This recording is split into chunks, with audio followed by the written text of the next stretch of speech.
corrupt cops are everywhere, but what happens when they actually get caught? I can't believe what you're telling me. Here are 5 shocking examples of when evil cops realize they're going to prison, starting out with Detective Michael Neely, who was found in a hotel room sitting on top of his police chief's dead body. Mike and his chief Johnny Miller were away for a conference, and one night the two went out looking for a couple of drinks. But after a long night of drinking, Mike woke up in police custody and was immediately taken to the very same room he'd been interrogating suspects in for the last 10 years. But this time, it wasn't him asking the questions. So tell me, Mike, you guys flew out of Tulsa? Oklahoma City. Oklahoma City, okay. And to Pensacola? Yep. Was it a direct flight? Nope. Where'd you guys? Houston. Houston. And then from there? Got to the hotel. That's it. Mike is keeping all his answers short, which is a good idea in this situation, but it's up for debate whether it's because he knows it's the best move or just because he's still extremely hungover. Any problems or anything going on in the crowd? Just normal dinner or what? Normal. Any drinks there or just dining with? A couple beers. Was it a early dinner, late dinner, or what? It's pretty early. It was, I don't think it was dark yet. Tell me what you guys did once you got back to the hotel. That's about it. Just watched football game. That was a Dallas game. Sorry.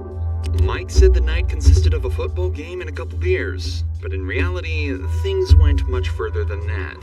Tests reveal that both men's blood alcohol levels were around or above 0.3. To put that in perspective, a level of 0.4 is widely considered to be a fatal dose, and 0.3 will likely result in alcohol poisoning, a condition that can lead to death and loss of consciousness. Either way, both men will have been completely out of control of their own emotions and actions, likely leading to the horrifying events that occurred that night. And do you remember hotel staff or hotel employee coming up and telling you guys keep it down?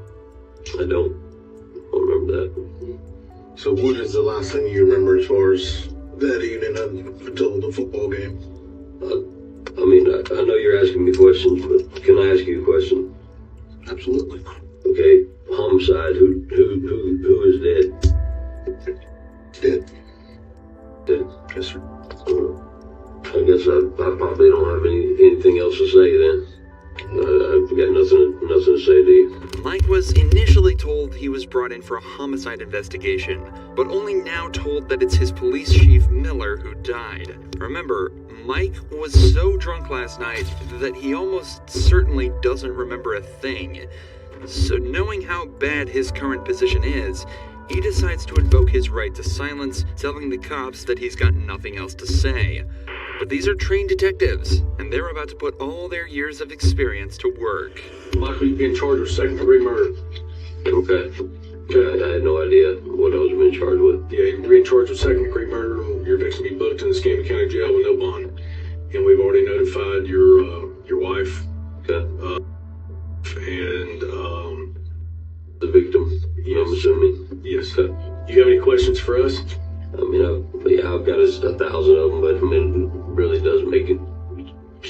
Well, I mean, sure it does. I mean, if you want to talk, we'll sit here and listen to you talk. I mean, we'd love to know what the heck happened. I mean, that's up to you. I mean, we'll answer your questions, in return. So I would love to know what happened too. Well, I mean, do you want to continue to talk to us? If you do, then I mean, we'll tell you what happened. I mean, I would love. I would like to know what happened. Because I'm telling you, I don't have any memory of any of this shit, and I'm shocked. You want to continue talking to us? Yeah, I mean, I'll continue to talk. I'd like to know what happened. The detectives use 2 techniques here to persuade Mike into staying with them.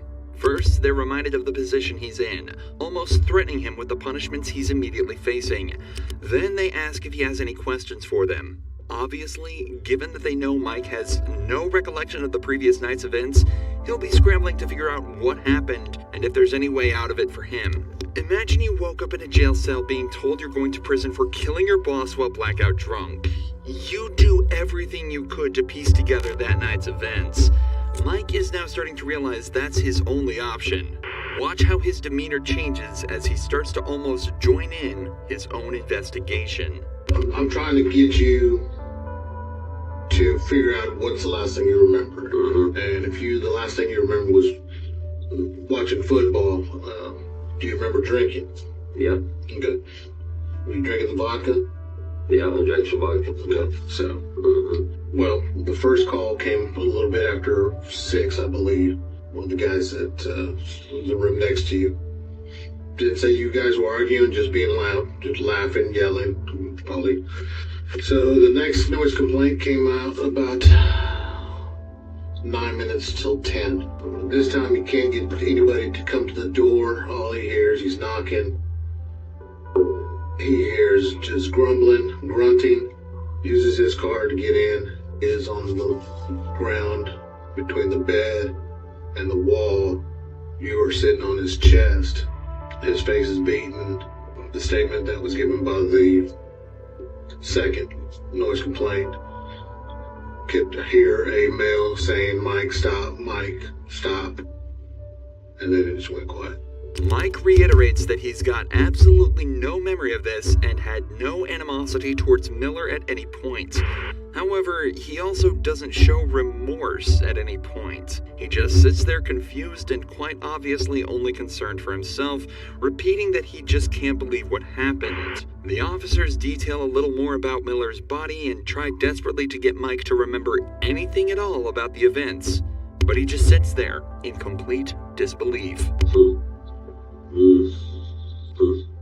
I mean, you can't think of anything that would have triggered you to jump on? Nothing. I mean, it's nothing. It's,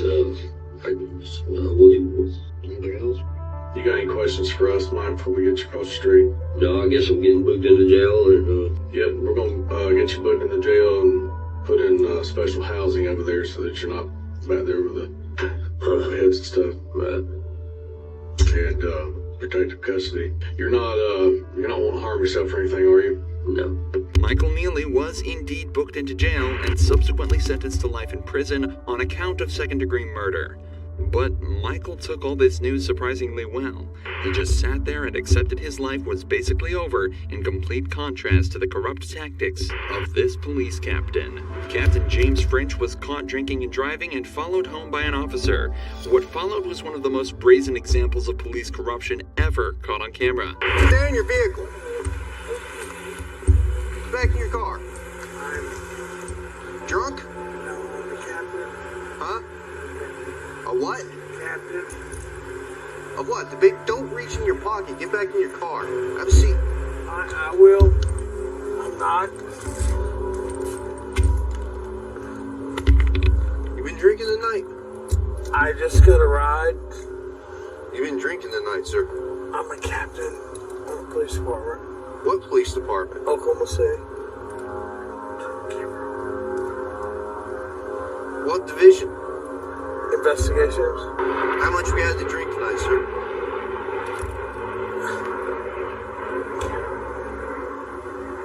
Please. Huh? I'm not turning my camera off. Okay. This guy isn't just drunk, he's absolutely hammered, even to the point where he thinks the camera can't hear him whispering.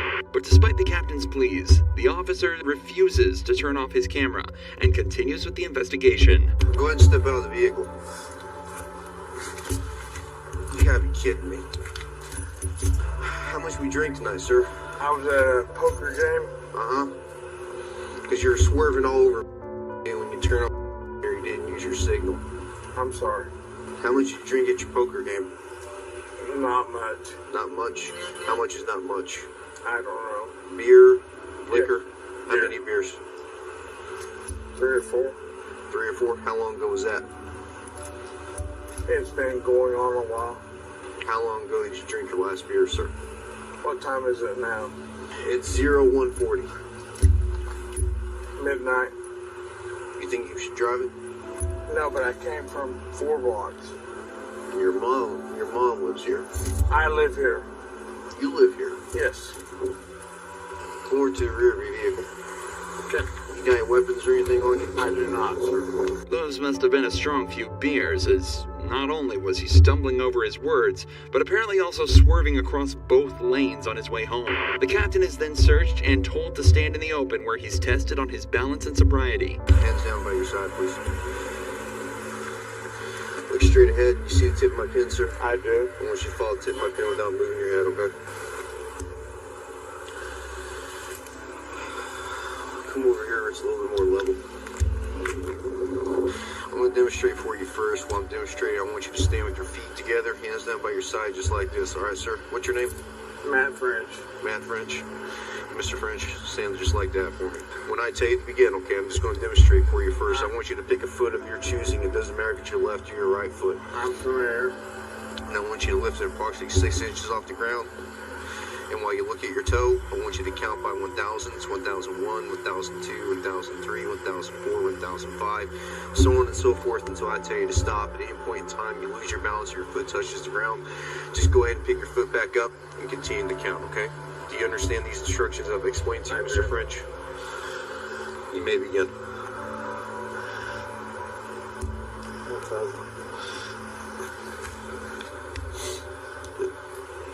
Just keep Sir, going. can you turn that off? I cannot, sir. Please. I know you're aware of our body cam policy. You know I cannot turn off this body I cam. do, but I'd like to talk to you. I can't do that, sir. Please. Are you going to do the test or not? Will you please talk to me? I'll talk to you once You we're can done. turn it off, you can turn it on. I can turn it off once I'm done with my investigation, sir. Okay. I'm a captain on this police department. I understand that, sir. I get And I that. am a sergeant on this police officer, and I I've am taken not. an oath to uphold the law. I I don't show not, favoritism to anyone, regardless. I don't I- care if you're a sir. gangbanger or the president of the United States. Sir, I'm not asking you for that.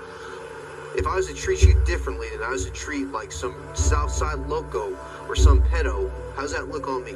Okay, I'm not asking you for that. Because I wouldn't do that for any of them. Even as the captain begs him to turn his camera off and just talk, the officer stands his ground and states that he has to treat everyone the same or his job and livelihood could be at risk. He's showing a fantastic amount of integrity that unfortunately we don't get to see too often, likely due to people like this trying to pull rank. They then continue with the third and final test, involving simply walking heel to toe for 10 steps. Alright, anytime you're ready, you may begin. 1, 2, 3, 4, 5, 6, 7. 1, 2, 3, 4, 5, 6, 7, 8, 9. Go ahead and turn around for me. Put your hands behind your back. Are you gonna arrest me, sir? Yes, I am. Can I talk to you? Go ahead and put your hands behind your back, sir.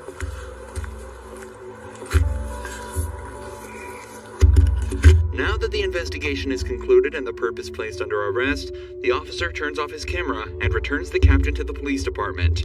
Not only was he suspended from his position as Oklahoma police captain, but he was also hit with the regular punishments for DUI, likely amounting to a small fine and a few months in jail, a punishment that Stephanie Lazarus makes look like absolutely nothing.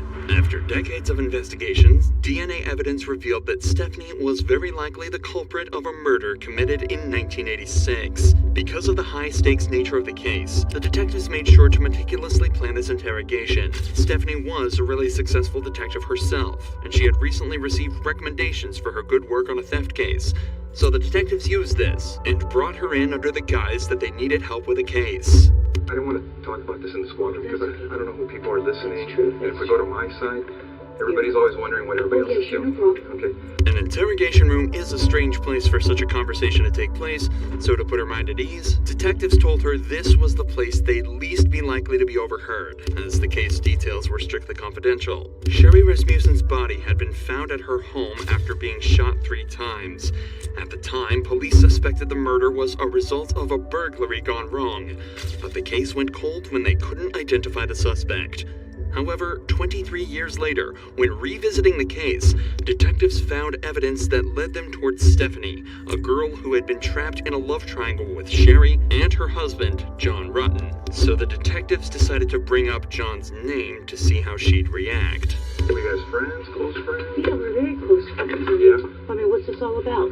It's a case we're working on. It involves John, and in there's notes and stuff that he knew you and stuff. Oh, yeah, I mean, we were good friends.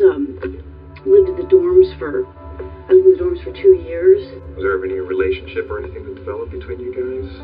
Yeah, I mean, we dated, Uh-huh. you know, all about? Well, it's relating to his wife. Both the detectives and Stephanie have tried to seem as friendly and relaxed as possible around each other, but Stephanie is obviously starting to get very anxious at this point. Even though the detectives gave a somewhat believable excuse, she is now in an interrogation room faced by two detectives being questioned about a girl she supposedly murdered 20 years earlier. Her breathing has become faster, and her language is defensive, and her movements have become more erratic. And you're right. I mean, if you guys are claiming that I'm a suspect, then, I got a problem with, with that. Okay. Okay? So, if you're doing this as an interrogation, you're saying, hey, I'm a suspect. Well, now I got a problem with, now you're accusing me of this? Is that what you're saying? Obviously, you know about all the DNA stuff and things of the nature that, gets done on cases nowadays. If we asked you for a DNA swab, would you be willing to give us one? Maybe. Because now Because I'm thinking I probably need to talk to a lawyer. Stephanie chooses to provide DNA evidence, hoping her willingness to help out would ultimately prove her innocence. But, unfortunately for her, just 5 minutes later, the detectives decide they've heard enough and put her in cuffs. Months later, after a long and arduous trial, a decision was made by the jury. We, the jury, in the above entitled action, find the defendant, Stephanie Eileen Lazarus, guilty of the crime of murder of Sherry Rasmussen. We further find the murder was of the first degree. Stephanie was sentenced to 27 years in prison after being hit with a single felony charge of first-degree murder. But to this next cop, Jalen Fleer, a single felony charge looks like child's play. Can I ask, is this something I should have lawyers on?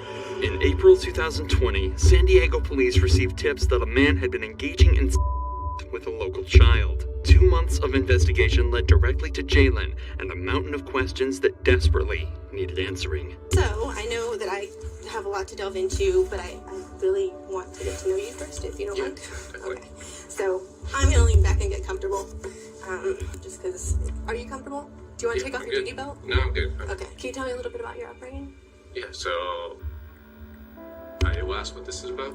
Yeah, so we're looking into some allegations that were made. We're kind of, it started with a Crime Stopper report, so we're just kind of going from there.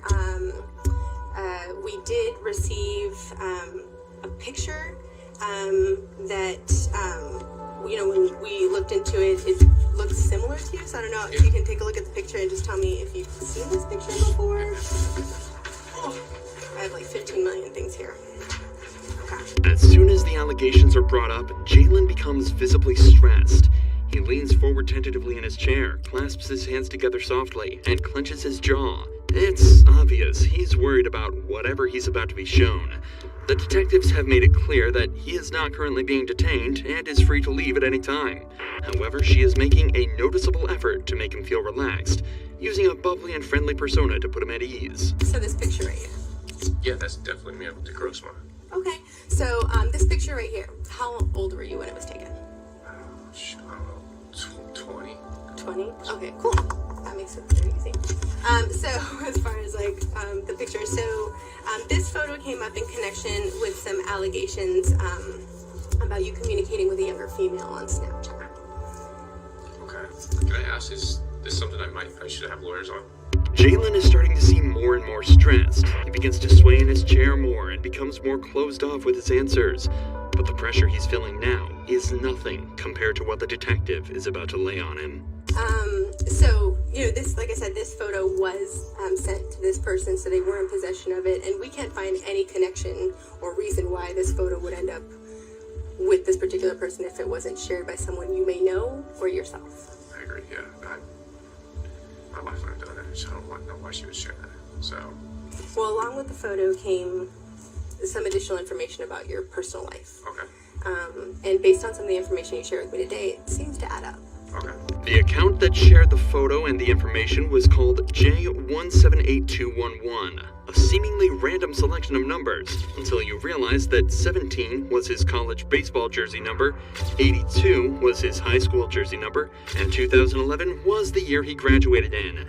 If this account was operated by a so-called enemy of Jay, they'd sure done their research. Jay, I'll be very honest, I want to know the truth. Yeah, no, I never even heard of that account. Okay. Have shared any images of your with anyone? Yeah. And how many times would you say you've done that? A lot. Did you ever share any videos of you having with anyone? With anyone? No. I've always had personal videos of me and my wife. That was it. And my ex actually had one, but... Jalen then rightly decides that he's already answered enough of the detective's questions and asks him for a lawyer.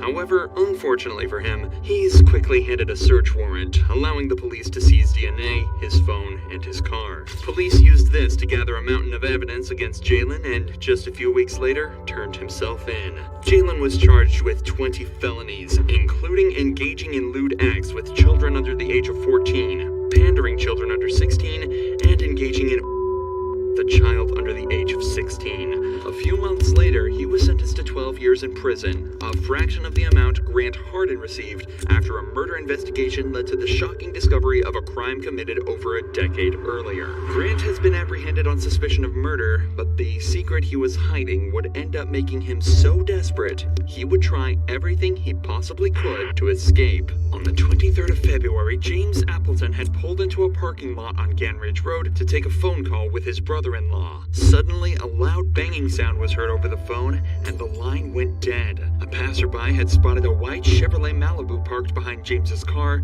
that immediately sped away after the loud noise. When the passerby went to check on James, he was lying dead at the wheel, with a gunshot wound to the head. Gateway, Arkansas is a small town of 400 people, so the owner of the Chevy was quickly determined to be Grant Hardin, a 50-year-old police officer who had lived in this town his whole life. Later that night, Grant's vehicle was stopped at a police roadblock after taking his family out for dinner, and he was quickly brought in for questioning. But unfortunately for everyone involved, Grant's experience in law enforcement would prove to make this interrogation one of the most excruciating and difficult that Arkansas police had ever had to deal with.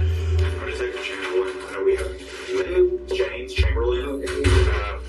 Did you used to be a police officer somewhere? Or I recognized you, but I wasn't 100% sure where I knew you from. But somebody said that you used to be a police officer at Gateway or something like that. Okay. The interrogation begins casually as Detective Chamberlain opens with questions about Grant's career. As they're both police officers, he assumes he can strike an immediate middle ground with him, building trust between them and hopefully getting him to relax so he'd give up information easier. A strategy that he'd soon find out had the opposite effect. Grant is then read his rights, but decides this is where he's going to start making it difficult for the detectives. Here's the thing. I want to talk to you about what you've done today, okay? Can you just take me through when you woke up this morning to when you got stopped by the police out there in, what's the name of that road that you're on? I'm sorry, I'm going drunk. Dan Ridge? I'm not going to say anything after I've been read those rights yet. Okay. Well, I don't know what's going on. I am kind of sickly to what I'm here for and things. Up until this point, Grant hasn't been told what he's been brought in for, and states that he's feeling sickly given the circumstances he's been put into. Given his disturbing body language, he may also be feeling exposed and somewhat inferior due to being the suspect of a case instead of the detective for the first time in his life. So you don't want to explain what you've done today? Did you, is there a reason behind that? What was the first thing said? I have the right to remain silent. Okay. So you're telling me that you don't want to talk to me right now? Okay, cool. Hang tight right here for just a few minutes, okay? As is normal in a case like this, the detectives leave the room for a few minutes to talk about how they're going to handle the interview. And not only does it give them time to formulate their approach, but it also gives the suspects time alone to worry about what could be going on and form anxiety regarding their situation. At the same time, though, it may also give the suspect a moment to collect their thoughts and generate their own story and approach to the interview, putting the detectives on the back foot instead. By the way, I'm Detective Cordier. I think we've met once before. Probably so. Yeah, I think so. Okay, so I don't know if I scared you at the beginning or what, but that's why I was trying to, and I can't, you see the position I'm in, I can't tell you why you're here, but at the same time, I need to rule you out into something. Does that make sense? When the detectives re-enter the room, they try an obviously different approach, this time attempting to set Grant at ease, stating that they just need to clear him from any wrongdoing, and then he's free to go on his way. Many people would, at least subconsciously, be inclined to open up a little more in an attempt to get out of there as soon as possible. but Grant has other ideas. Would you be willing to talk to me about your day, knowing that I need to rule you out of something, or like I'm just, if you didn't do anything wrong today, you have nothing to worry about? Yes, I would have liked to, but before the rights were read, so okay, not knowing what's going on. Yeah, and you understand as a detective, we read those rights to everybody who comes in here. It's not just you. It happens to everybody that walks through this room and talks to us. As a former police officer, Grant is fully aware of all of this. He also knows that staying silent is a right, and should not be used against him to imply guilt. So he continues to refuse to answer any questions to try and shake the cops off. I guess my question is this, and knowing what I just told you, I guess if it was me and I was, if I was in your position, I'd be like, hey, James, I did this, or Grant, I did this, I was at, here, and here, and I would just be done with it. But at this point, like, I can't clear you from this because you could still potentially be a suspect. I don't know if I'm not explaining it right or what. Yes, I'm explaining it fine. I just have to, once the rights have been read, I have to, it says I have the right to be silent. Yes. Okay. Just tell me this. I know you were a police officer before, right? You're a police officer in Gateway? It's an easy yes or no. I'm being silent. Well, I can see that. We can do this all night. I mean, it doesn't bother me. You're going to continue to be a suspect until I find out otherwise. Okay. Unfortunately for the detectives, Grant is exercising perfect form within this interrogation. Refusing to talk greatly hinders the investigation as a whole and completely prevents the detectives from making progress, all while being completely legal. This is why Detective Chamberlain is starting to appear visibly annoyed and decides to take a break from the interrogation, as letting emotions take control in an investigation like this can be extremely dangerous for the detectives. But, once again, this time alone can also give the suspects the chance to come up with a plan.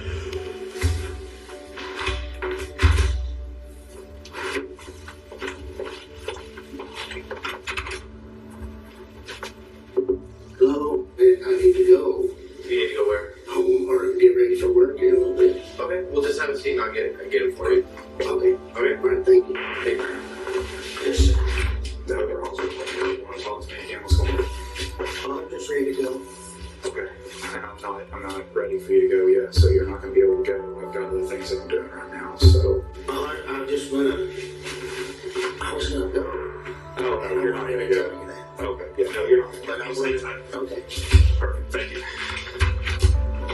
Oddly enough, in many other investigations like this, now is around the time where an officer may attempt to come to a decision regarding the suspect. The interview is obviously at a complete standstill and no progress is being made in any direction. The standard protocol would be to either gather the information needed to charge the suspect for a crime or release them based on a lack of evidence. But whether the detective thinks he can extract more information or if it was an ego-based decision, Grant is told to stay and continue the interrogation.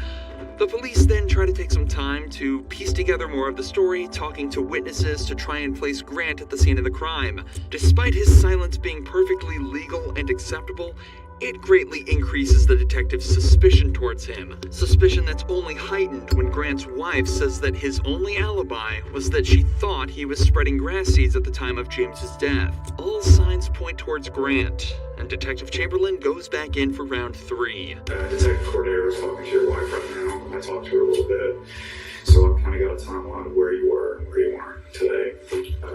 We all know what happened, okay? I'm not trying to get you in any trouble.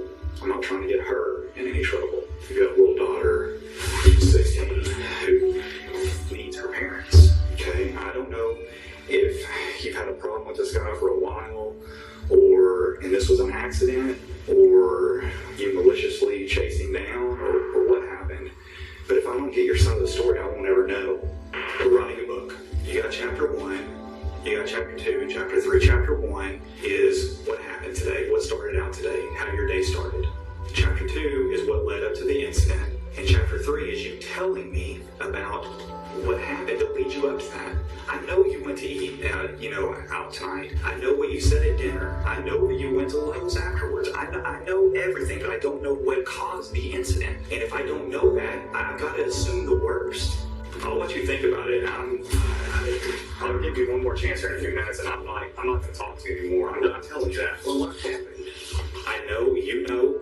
We have witnesses that put you there. They physically ID'd you. The 2 cars that drove by. Look, man, I'm not... I just want to know why it happened. I'm going to sleep good tonight regardless. I don't think you will. At the time of the murder, when the 2 cars were parked up beside each other, the man in the white Chevrolet waved the passerby past before the gun was fired. As they passed, they were able to get a good look at the driver. And unfortunately for Grant, it was Andrew Tillman, another resident of the small town who had known him since he was a child, and was hence able to undoubtedly place him at the scene of the crime as the gun went off. Both Grant and Chamberlain know without a doubt what happened to James, but Grant also knows that his only chance of escaping is to continue to remain silent and pray that they can't gather the evidence they need. The detectives are now forced to try almost anything they can think of to get movement out of Grant, starting with allowing him to see his wife and daughter in hopes that it will invoke some sort of emotional reaction within him and get him to talk. Your wife's about to leave. She wanted to give you a hug before she left. Are you good with that?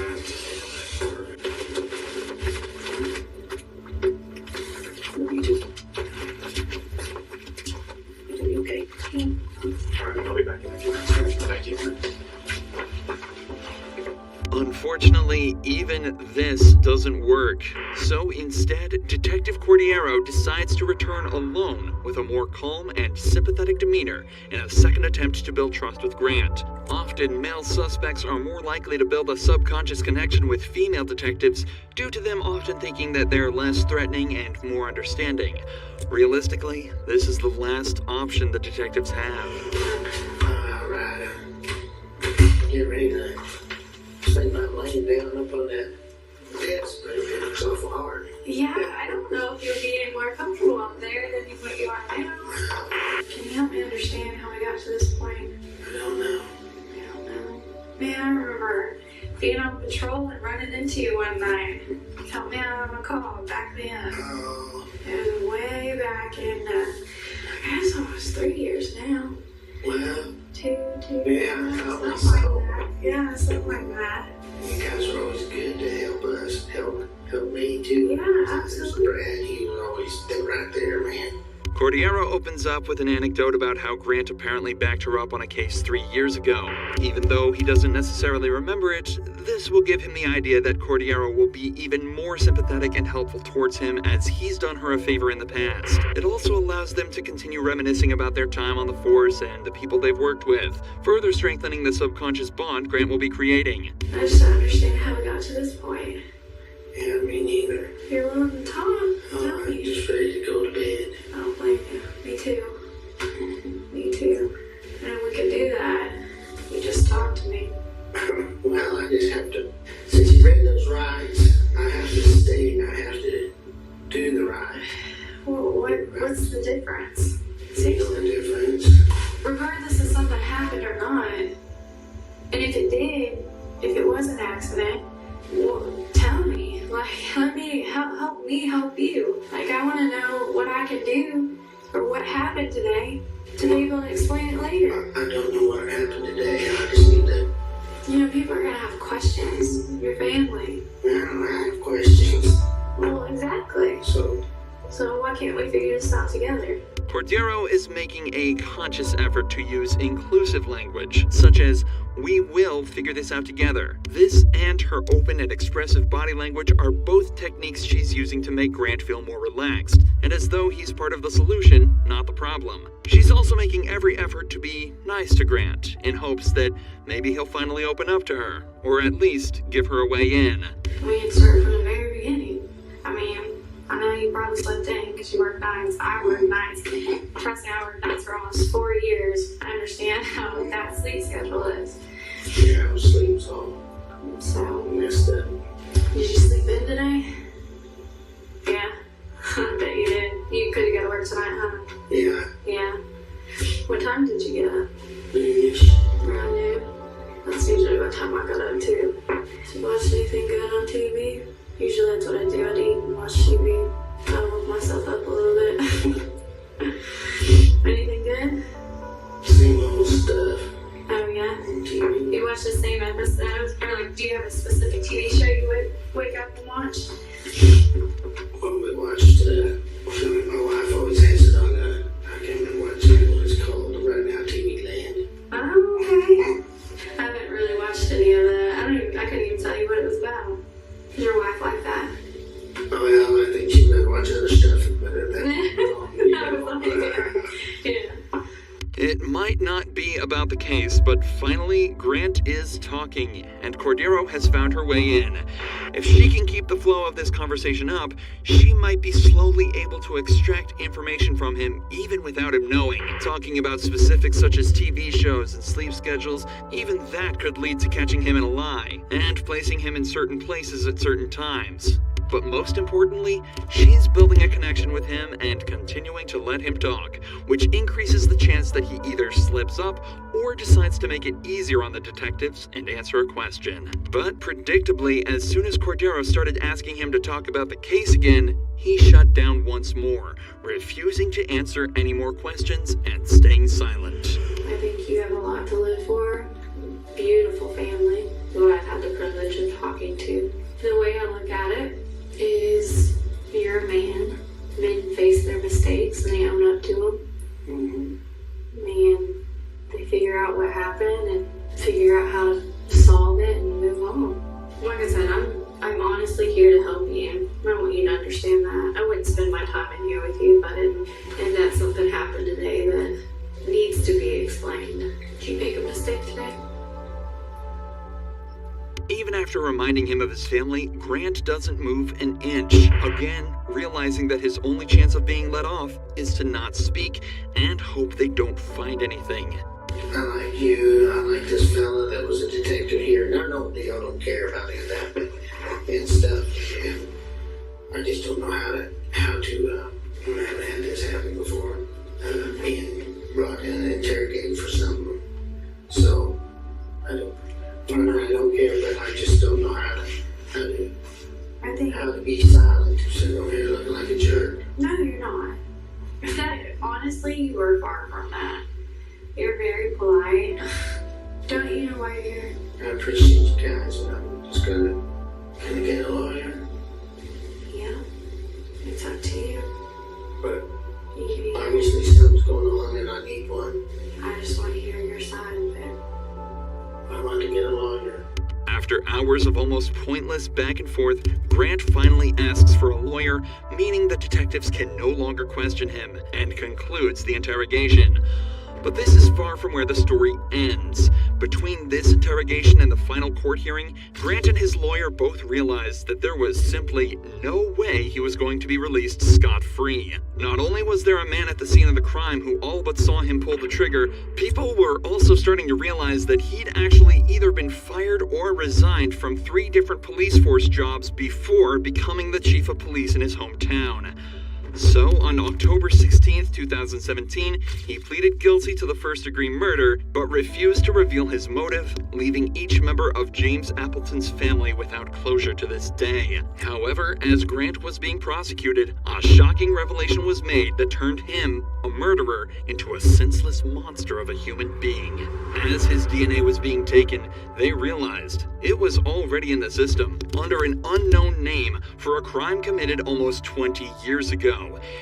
In November of 1997, a teacher at Frank Tillery Elementary School went to the teacher's lounge bathroom only to be met by a man brandishing a gun that forced her into a stall. The man then raped her and fled, taking care not to touch anything or leave evidence behind, except for the he left on her clothes. Local police did everything they could to identify the perp, but after 20 months of effort, the investigation went cold until 20 years later when Grant Hardin's DNA was found to be a perfect match. And because Rogers police had obtained a John Doe warrant back in 2003, allowing them to arrest an unknown suspect and bypass the statute of limitations, he was hit with the 14-year sentence for his on top of the 21 years for the murder of James Appleton.